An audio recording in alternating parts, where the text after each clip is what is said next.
Honorable Chief Justice of India, Sri N.V. Ramanna ji, Justice Sri U.U. Lalit जी, देश के कानून मंत्री श्री किरण रिजिजू जी, राज्य मंत्री प्रोफेसर S.P. सिंह बघेल जी, राज्यों के सभी आदरणीय मुख्यमंत्रीगण, lieutenant governors of UTs, honourable जजेस of the supreme court of India, chief justice of high courts, distinguished guests, उपस्थित अन्य सभी महानुभाव, देवी और सज्जनों,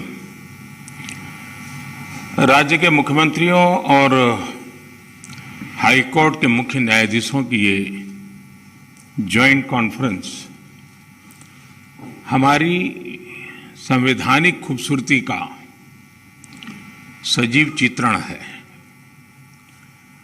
मुझे खुशी है कि इस अवसर पर मुझे भी आप सबके बीच कुछ पल बिताने का अवसर मिला है। हमारे देश में जहां एक और जुडिशरी की भूमिका संविधान संरक्षक की है, वहीं लेजिस्लेचर नागरिकों की आकांक्षाओं का प्रतिनिधित्व करता है।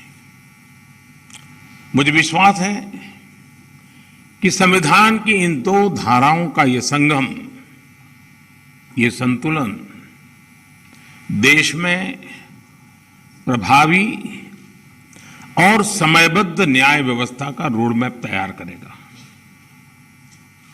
मैं आप सभी को इस आयोजन के लिए हृदय से शुभकामनाएं देता हूं। साथियों, मुख्यमंत्रियों और मुख्य न्यायाधीशों की ज्वाइंट कॉन्फ्रेंस पहले भी होती आई है और उनसे हमेशा देश के लिए कुछ न कुछ नए विचार भी निकले हैं। लेकिन ये इस बार ये जो आयोजन अपने आप में और भी ज्यादा खास है। आज ये कॉन्फ्रेंस एक ऐसे समय में हो रही है जब देश अपनी आजादी का अमृत महोत्सव मना रहा है। आजादी के इन 75 सालों ने जुडिशरी और एग्जीक्यूटिव दोनों के ही रोल्स और रिस्पॉन्सिबिलिटीज को निरंतर स्पष्ट किया है। जहां जब भी जरूरी हुआ, देश को दिशा देने के लिए ये रिलेशन लगातार इवॉल्व हुआ है। आज आजादी के अमृत महोत्सव में जब देश नए अमृत संकल्प ले रहा है, नए सपने देख रहा है, तो हमें भी भविष्य की तरफ देखना होगा। 2047 में जब देश अपनी आजादी के 100 साल पूरे करेगा, तब हम देश में कैसी न्याय व्यवस्था देखना चाहेंगे। हम किस तरह अपने जुडिशियल सिस्टम को इतना समर्थ बनाएं कि वो 2047 के भारत की आकांक्षाओं को पूरा कर सके, उन पर खरा उतर सके। ये प्रश्न आज हमारी प्राथमिकता होना चाहिए। अमृत काल में हमारा विजन एक ऐसी न्याय व्यवस्था का होना चाहिए जिसमें न्याय सुलभ हो, न्याय त्वरित हो और न्याय सबके लिए हो।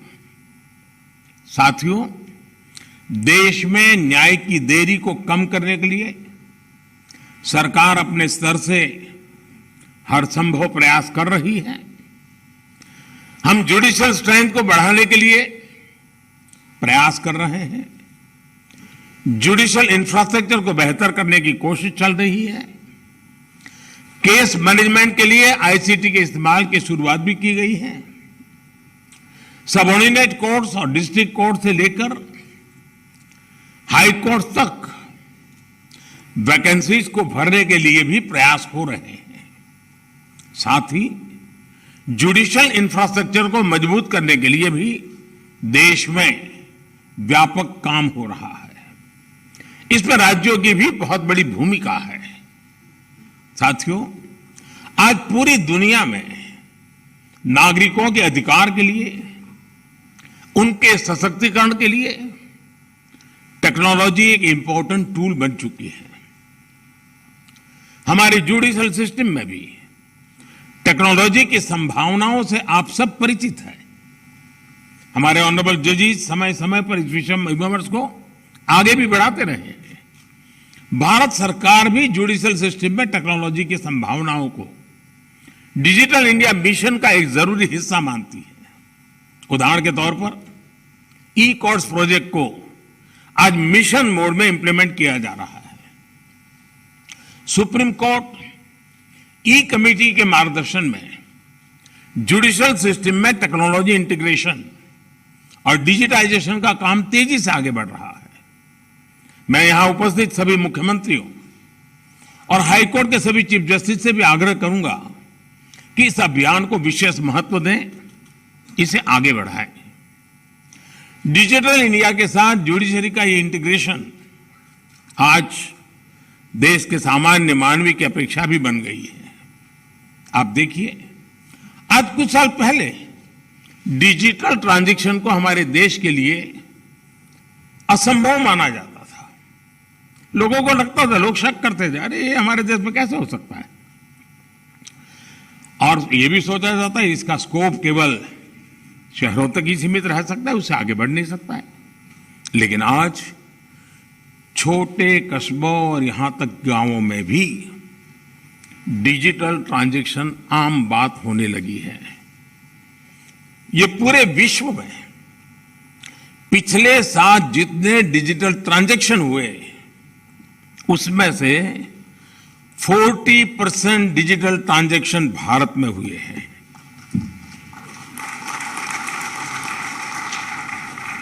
सरकार से जुड़ी वो सेवाएं जिनके लिए पहले नागरिकों को महीनों ऑफिस के चक्कर काटने पड़ते थे, वो अब मोबाइल पर अवेलेबल हो रही है। ऐसे में स्वाभाविक है जिस नागरिक को सेवाएं और सुविधाएं ऑनलाइन उपलब्ध हो रही हैं, वो न्याय के अधिकार को लेकर भी वैसे ही अपेक्षाएं करेगा। साथियों, आज जब हम टेक्नोलॉजी और फ्यूचरिस्टिक अप्रोच की बात कर रहे हैं तो इसका एक important aspect tech friendly human resources भी है। टेक्नोलॉजी आज युवाओं के जीवन का स्वाभाविक हिस्सा है। यह हमें सुनिश्चित करना है कि युवाओं की एक्सपर्टाइज, उनकी प्रोफेशनल स्ट्रेंथ कैसे बने। आजकल कई देशों में लॉ यूनिवर्सिटीज में blockchains, electronic discovery, cyber security, robotics, artificial intelligence और बायोएथिक्स जैसे विषय पढ़ाए जा रहे हैं। हमारे देश में भी legal education in international standard के मुताबिक हो, यह हम सबकी जिम्मेदारी है। इसके लिए हमें मिलकर प्रयास करने होंगे। साथियों, हमारे शास्त्रों में कहा गया है, न्यायमूलम सुराज्यम स्यात्, अर्थात किसी भी देश में सुराज का आधार न्याय होता है। इसलिए न्याय जनता से जुड़ा होना चाहिए, जनता की भाषा में होना चाहिए। जब तक न्याय के आधार को सामान्य मानवी नहीं समझता, उसके लिए न्याय और राजकीय आदेश में बहुत फर्क नहीं होता है। मैं इन दिनों सरकार में एक विषय पे थोड़ा दिमाग खपा रहा हूं। दुनिया के कई देश ऐसे हैं कि जहां कानून बनाते हैं तो एक तो लीगल टर्मिनोलॉजी में कानून होता है, लेकिन उसके साथ एक और कानून का रूप भी रखा जाता है जो लोक भाषा में होता है, सामान्य मानवी की भाषा में होता है, और दोनों मान्य होते हैं। और उसके कारण सामान्य मानवी को कानूनी चीजों को समझने में न्याय के दरवाजे खटखटाने की जरूरत नहीं पड़ती है। हम कोशिश कर रहे हैं कि आने वाले दिनों में हमारे देश में भी कानून एक पूरी तरह लीगल टर्मिनोलॉजी हो, लेकिन साथ साथ वही बात सामान्य व्यक्ति की समझ में आए उस भाषा में, और वो भी दोनों एक साथ असेंबली में या पार्लियामेंट में पारित हो, ताकि आगे चल करके सामान्य मानवी उसके आधार पर अपनी बात रख सकता है। दुनिया के कई देशों में ये परंपरा है। अभी मैंने एक टोली बनाई है, वो उसका अध्ययन कर रही है। साथियों, हमारे देश में आज भी हाई कोर्ट्स और सुप्रीम कोर्ट की सारी कार्यवाही इंग्लिश में होती है, और मुझे अच्छा लगा सीजेआई ने स्वयं ने इस विषय को स्पर्श किया। तो कल अखबारों को पॉजिटिव खबर का अवसर तो मिलेगा अगर उठा ले तो।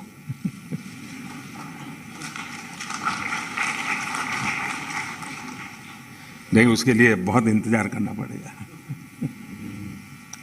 साथियों, एक बड़ी आबादी को न्यायिक प्रक्रिया से लेकर फैसलों तक को समझना मुश्किल होता है। हमें इस व्यवस्था को सरल और आम जनता के लिए ग्राह्य बनाने की जरूरत है। हमें कोर्ट्स में स्थानीय भाषाओं को प्रोत्साहन देने की जरूरत है। इससे देश के सामान्य नागरिकों का न्याय प्रणाली में भरोसा बढ़ेगा, वो उससे जुड़ा हुआ महसूस करेगा। अब इन समय हम एक कोशिश कर रहे हैं कि टेक्निकल एजुकेशन और मेडिकल एजुकेशन मातृभाषा में क्यों नहीं होना चाहिए। हमारे बच्चे जो बाहर जाते हैं दुनिया की वो भाषा कोशिश करते हैं पढ़ करके फिर मेडिकल कॉलेज की, तो हम हमारे देश में कर सकते हैं। और मुझे खुशी है कई राज्यों ने मातृभाषा में टेक्निकल एजुकेशन, मेडिकल एजुकेशन के लिए कुछ इनिशिएटिव लिए हैं। तो आगे चल करके उसके कारण गांव का गरीब का बच्चा भी जो भाषा के कारण रुकावटें महसूस करता है, उसके लिए सारे रास्ते खुल जाएंगे। और ये भी तो एक बड़ा न्याय है, ये भी एक सामाजिक न्याय है। सामाजिक न्याय के लिए न्यायपालिका के तराजू तक जाने की जरूरत नहीं होती है। सामाजिक न्याय के लिए कभी भाषा भी बहुत बड़ा कारण बन सकती है। साथियों, एक गंभीर विषय सामान्य आदमी के लिए कानून की पेचीदगियां भी है। 2015 में हमने करीब 1800 ऐसे कानूनों को चिन्हित किया था जो अप्रासंगिक हो चुके थे। इनमें से जो केंद्र के कानून थे, ऐसे 1450 कानूनों को, 1450 कानूनों को हमने खत्म किया। लेकिन राज्यों की तरफ से केवल 75 कानून ही खत्म किए गए हैं। मैं आज सब यदि आदरणीय मुख्यमंत्रीगण यहां बैठे हैं, मैं आपसे बहुत आग्रह करता हूं कि अपने राज्य के नागरिकों के अधिकारों के लिए, उनकी ईज ऑफ लिविंग के लिए आपके यहां भी ये कानूनों का इतना बड़ा जाल बना हुआ है, कालबाह्य कानूनों में लोग फंसे पड़े हैं, उन कानूनों को निरस्त करने की दिशा में आप कदम उठाइए। लोग बहुत आशीर्वाद देंगे जी। साथियों, न्यायिक सुधार केवल एक नीतिगत विषय या पॉलिसी मैटर ही नहीं है। देश में लंबित करोड़ों केसेस के लिए पॉलिसी से लेकर टेक्नोलॉजी तक हर संभव प्रयास देश में हो रहे हैं, और हमने बार बार इसकी चर्चा भी की है। इस कॉन्फ्रेंस में भी आप सब एक्सपर्ट्स इस विषय पर विस्तार से बात करेंगे ही, ये मुझे पर विश्वास है। और मैं शायद बहुत लंबे अरसे तक इस मीटिंग में बैठा हुआ हूं। शायद जजेस को ऐसी मीटिंग में आने का जितना अवसर मिला होगा उससे ज्यादा मुझे मिला है, क्योंकि मैं कई वर्षों तक मुख्यमंत्री के रूप में इस कॉन्फ्रेंस में आता रहता था। अब यहां बैठना मौका आ गया है तो यहां से आता रहता हूं। तो एक प्रकार से मैं इस महफिल में सीनियर हूं।